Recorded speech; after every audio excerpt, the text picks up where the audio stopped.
Coming up on Lawmakers,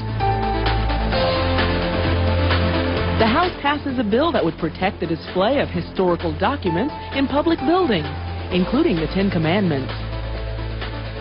Democratic legislators back a measure that would allow the Public Service Commission to re-regulate the natural gas industry. And the House moves forward with legislation that toughens penalties for convicted sexual predators. Those stories and more are coming up next. This is Lawmakers, your source for all the news from under the Gold Dome. Here are your anchors, Gerald Bryant and Nwandi Lawson. Good evening, everyone. Also on Lawmakers, Senator Bill Stevens proposes a bill that would create a program for a paper audit system of Georgia's electronic voting machines. And the State Holocaust Commission honors longtime Senator Terrell Starr. But our lead story tonight, the House passes a bill that promotes the display of historical documents. The House today passed a bill that would allow local municipalities to post the Ten Commandments and other historic documents in public buildings.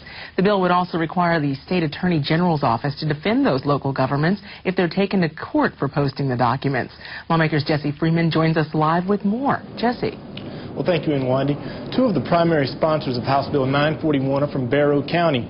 That is the county that lost a court case against the American Civil Liberties Union and had to take down a copy of the Ten Commandments they had posted in their courthouse. When Barrow County lost a legal fight with the ACLU, they were forced to take the Ten Commandments down.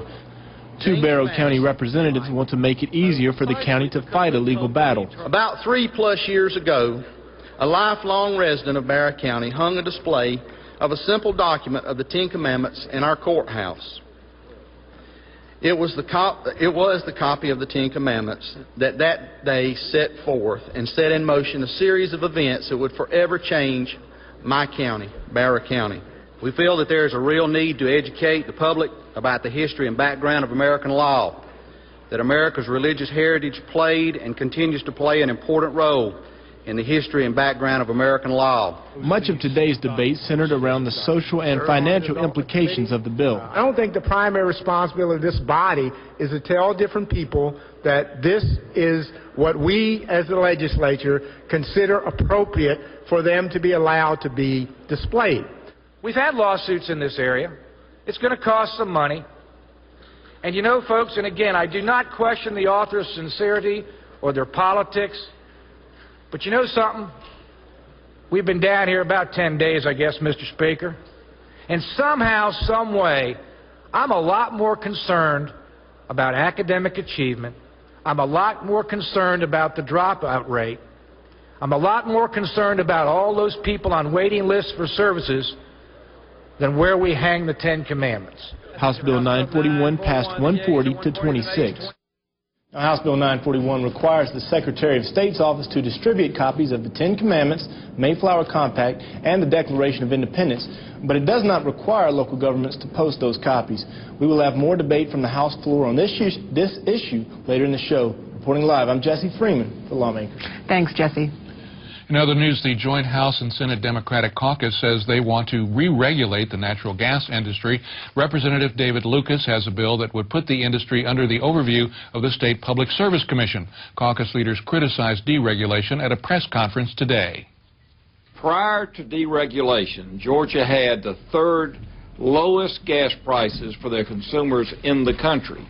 A couple years after deregulation, Georgia has the third highest in the country. And that was before what happened in the Gulf with Katrina. The Public Service Commission has lost all ability to monitor that, to in any way understand what's true market, what's rigged prices. They are getting complaints. The phones are ringing off the hooks. Earlier in the session, Republican leadership passed a bill reducing the natural gas tax in the state by 50%.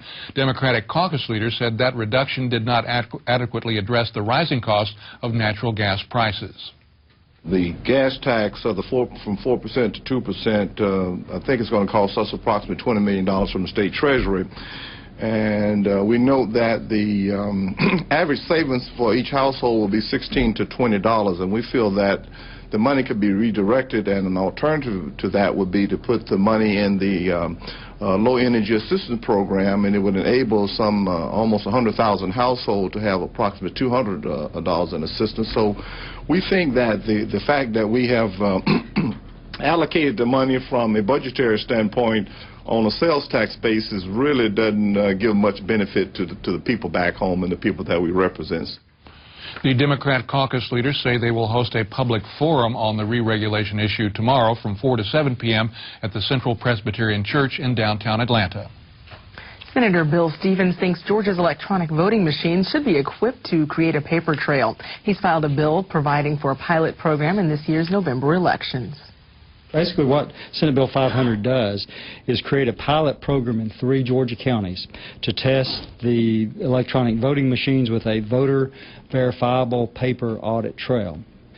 Those 3 counties will be Cobb, Bibb, and Camden counties, representing north suburban Georgia, middle Georgia, and then of course the southeastern coastal part of Georgia. Instead of doing the entire county, to be more cost-effective, we've been working with the Secretary of State's office, and we're going to be testing in 1 precinct. I did this primarily for 2 reasons. Number 1, it's easier to get a handle on, and number 2, it's more cost-effective. And then if the test is successful, then we would recommend then in the presidential elections in the year 2008 that we re-equip the Georgia electronic machines to have a voter verified paper audit trail. I think this is important for a couple of reasons. The first and foremost reason is that this helps give an additional amount of security to our voting process, and it's something that I have found has wide acceptance across racial and frankly party boundaries as well. I have in speeches around the state and in my own district, I've discovered that this is something that people react well to, because they intuitively seem to think that it's something that we need to take a look at. Senator Stevens, who is seeking the Republican nomination for Secretary of State, says his bill has a good chance of passing and being signed into law in time to take effect this year. The sexual predator bill passed the House Judiciary Committee last night with a few changes. House Bill 1059 would have convicted sexual offenders monitored for the rest of their lives. It would also keep them from working or living within 1,000 feet of where children congregate. David Zelski joins us live with more on House Bill 1059. David. Well, Gerald, the bill also requires a minimum term of imprisonment for certain offenses. However, the changes made in last night's committee meeting eased the penalties for juvenile sex offenders. We're doing this bill, and we're doing it right. Legislators have been working on this bill since June of '05. We had a number of hearings prior to this session beginning. This bill has gotten a lot of work. The committee has worked in a bipartisan way. We're going to monitor and track people when they get out of prison for the rest of their life. We don't want situations in Georgia that have happened in other states, most recently in Florida, where you had the real tragedy down there with Jessica Lunsford. We don't want a situation where these folks drop off the radar and then end up, when we find where they are, they're violating the law, they're harming other children, and more tragically, killing other kids. Non-Civil Judiciary Committee Chair David Ralston co-sponsors House Bill 1059 and says the committee changes from yesterday were necessary. One of the changes was a response to the concern that some people had that we might catch up young people who were engaging in nonviolent but more consensual type of contact. While we don't encourage that sort of situation, we felt that it was important to treat that differently than what we're trying to do with a true sexual predator. Those people who have offended and have a tendency to offend again. Now, House Bill 1059 with the committee changes is expected on the House floor sometime tomorrow. Reporting live, I'm David Zelski for Lawmakers. Thank you very much, David. The Senate Public Safety and Homeland Security Committee today discussed a bill that would repeal the requirement that officers enforcing traffic laws have a blue light on the roof of their vehicles. Senator John Douglas, the sponsor of Senate Bill 64, explains. Every one of us has been driving down the interstate or driving down a highway and seen somebody do something illegal or stupid or whatever and said to themselves, you know, I wish there was a police officer here. I wish a police officer had seen that. Well, the police officer's not going to see that as long as he's advertising himself as a police officer out there.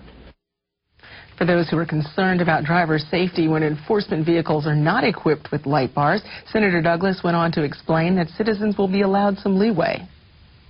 The second paragraph of the committee sub allows for a person who thinks they're being stopped in an unsafe location to actually drive to a lighted or safe location, a location they feel is safe. There are provisions in the bill that says the person will go 50 miles an hour or less and turn on their flashers and proceed to a safe spot. Senate Bill 64 remains in committee for further study. The House Transportation Committee today gave a do-pass recommendation to a bill that could change the visual landscape of Georgia's highways. The members reviewed House Bill 1097, a bill that would limit the height of highway ads and remove billboards advertising strip clubs. J.R. Charles is live in the Capitol with more on this story. J.R. Thanks, Gerald. Representative Tom McCall said this bill would help protect motorists concentrating on their driving instead of billboards. And that includes removing some of the most notable signs on Georgia's highways.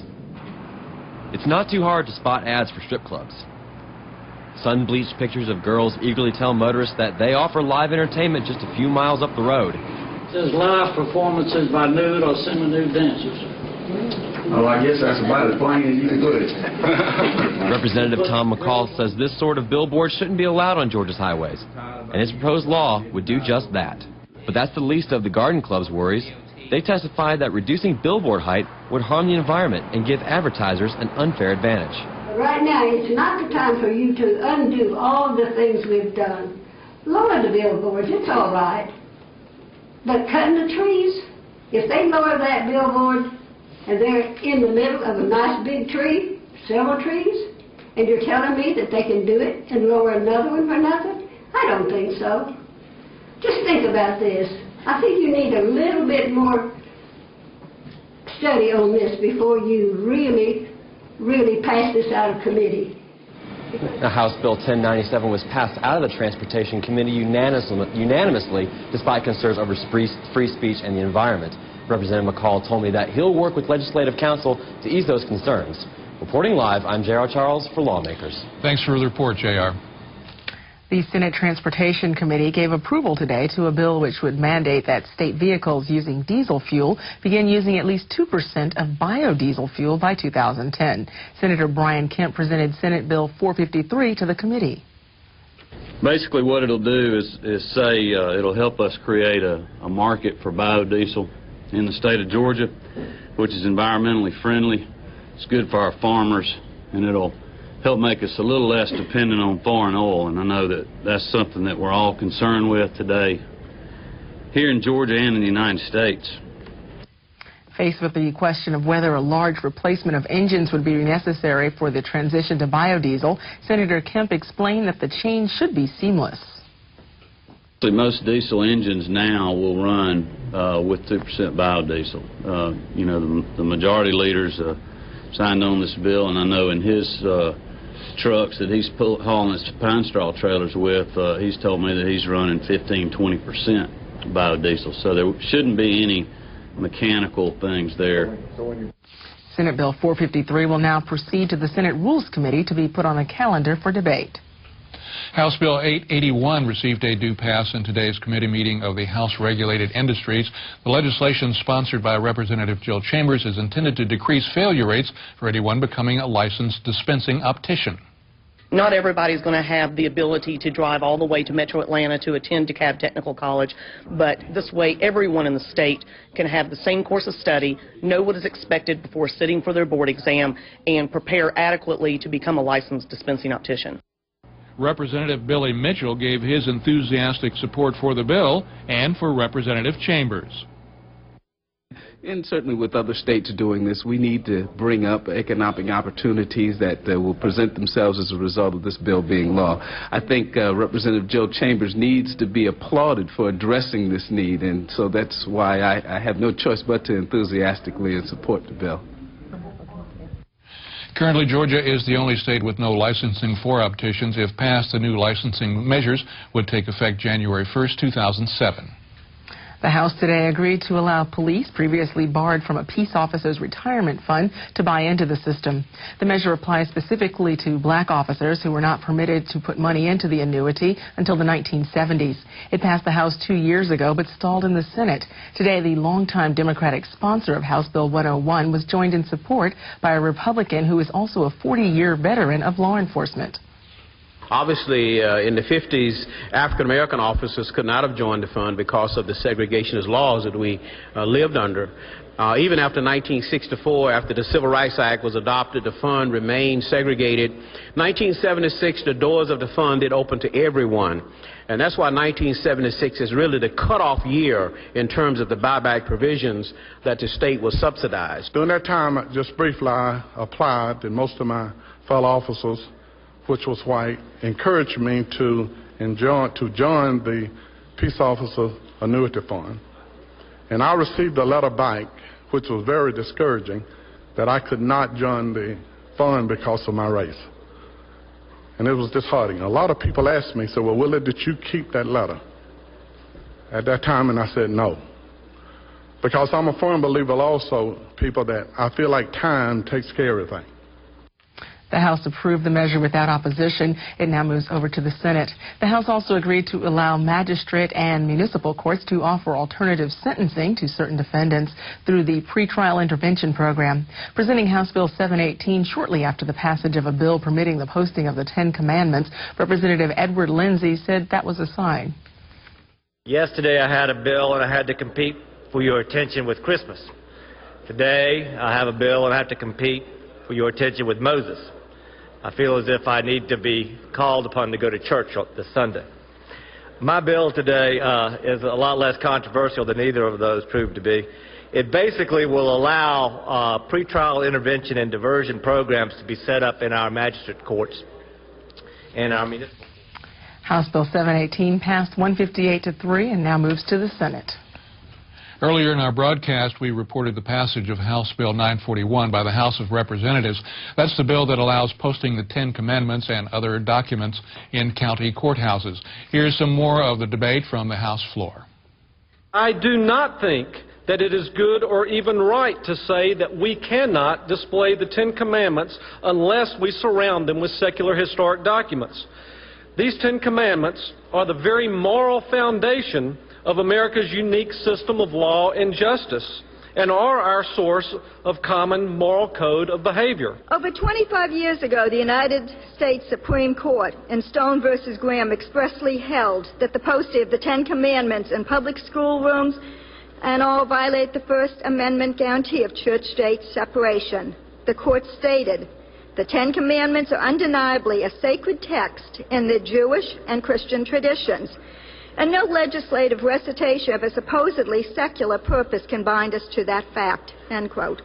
With such clear guidance from the nation's highest court, I'm dismayed to see us spend so much time and energy supporting a plainly unconstitutional proposition, especially when there's so many real problems and issues that we should be addressing. Is it not true that we could have had additional documents included in this particular bill?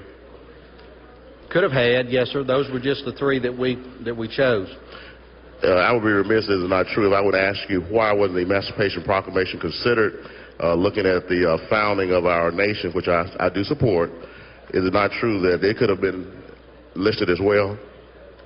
You say the Emancipation Proclamation? Yes, sir. I don't agree with you, sir. The Emancipation Proclamation was written nearly 100 years after the founding of our country, and so we were looking at the constitutional history of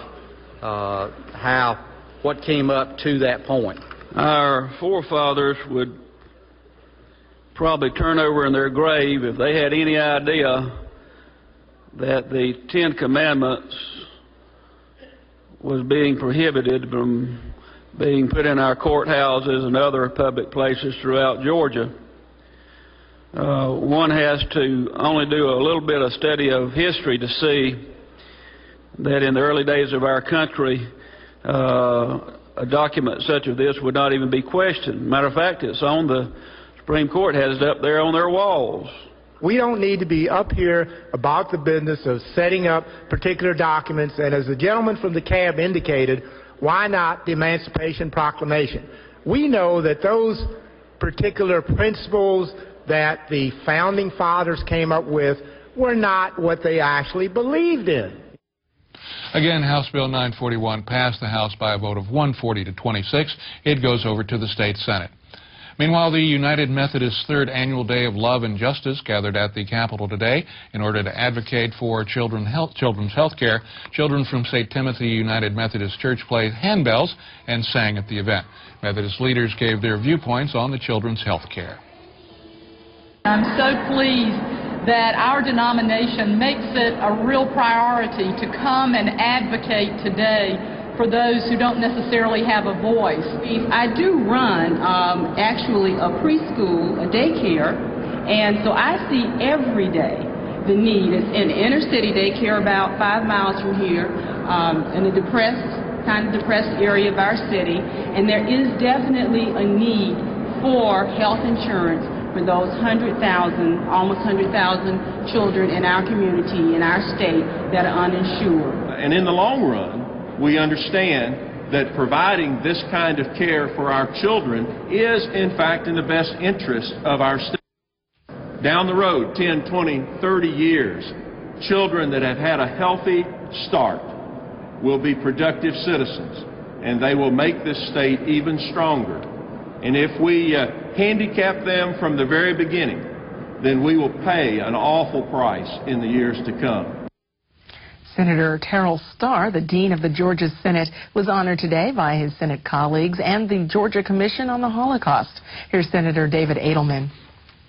I want to take this opportunity to thank my colleagues in the State Senate for allowing me to be part of the Holocaust Commission and for continuing your long-standing, heartfelt support of what Sylvia Wygota and the members of the Commission do throughout Georgia in educating Georgia's school children about the horrors of the Holocaust so that they are never repeated. We are honored today to honor you, Senator Starr, because of you and your fellow servicemen and women in World War II. You brought an end to the Holocaust. That's why we're here to thank you. We have something we'd like to present to you. It's only two of a kind in the world. This is the state seal with the United States eagle perched on top of it, handmade. The Georgia State Senate and the Georgia Commission on the Holocaust honors Senator Terrell Starr, World War II veteran, for service to the people of the state of Georgia, the United States of America, and upon the 60th anniversary of the end of World War II.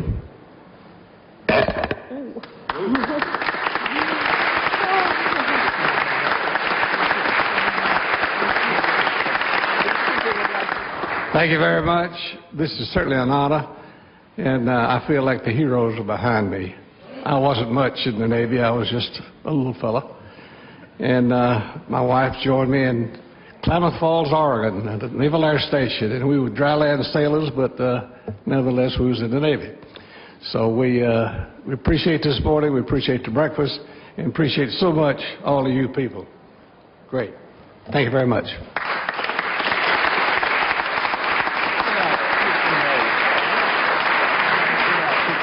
And in the Senate yesterday, Governor Perdue's Director of Implementation was recognized for 35 years of service to the state. Before taking on his current job 2 years ago, Lannis Barrett was for many years the Commissioner of the State Department of Natural Resources. When we call folks civil servants, the operative word for Lannis Barrett has been servant, in a civil way to all and all citizens of Georgia.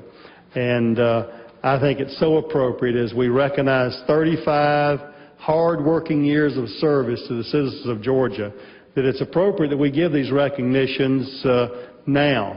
As I told the House this morning, I think Ray Crawford's untimely death was sort of a wake-up call to us all, and it's very appropriate that we would, again, that you all will acknowledge Lannis Barrett and his service to the people of Georgia. I've never known a more servant leader and administration in our state, and that's no hyperbole. I'm fond of calling Lannis the James Brown of Georgia government. He's the hardest working man in show business. And state senators paused today to pay tribute to a fallen Georgia soldier. Specialist Marcus Futrell of Macon was a member of the Georgia Army National Guard. He was killed in Iraq in December. Members of the Senate, it's a great honor that this family would be here today for us to allow us to have the opportunity to honor them for the ultimate sacrifice of their son and loved one. It's my pleasure at this time to present the senator from the 17th and 16th to speak further to the resolution. Please give them your attention.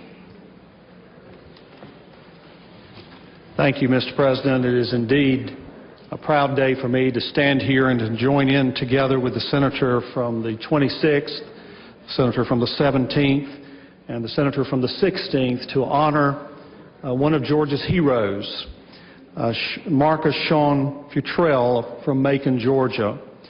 Marcus was born on March the 8th, 1985. He was a Christian young man accepting Christ as his Savior when he was 16 years of age. He attended Southwest High School in Macon and graduated from Crawford County Comprehensive High School in Roberta. Marcus entered the Army National Guard at the age of 17. He attended Central Georgia Technical College and majored in electronics. It was on May the 15th, 2005 that Marcus departed for his military tour of duty in Iraq. And on December 2nd, 2005, Marcus gave his life in the service of his country. We are very honored to have with us today his mother, Cheryl Futrell, his sister, Shadra, and family friends, Dwayne Buckner, Sharon Mathis, and Charlicia Mathis. We are honored by their presence, and I would ask you at this time, if you would, to stand and join me in a moment of silence in honor and in memory of a special Georgian who we honor this day on behalf of the grateful people of Georgia and the United States. Would you join me in a moment of silence?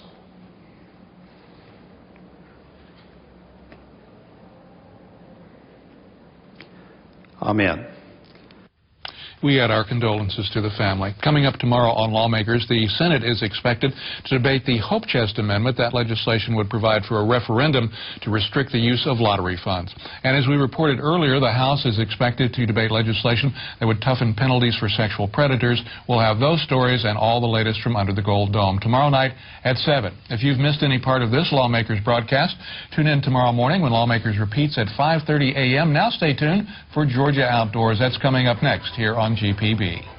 That's our broadcast for this, the 11th legislative day of the Georgia General Assembly. I'm Wendy Lawson. And I'm Gerald Bryant. Thanks for watching. Have a great evening. Good night.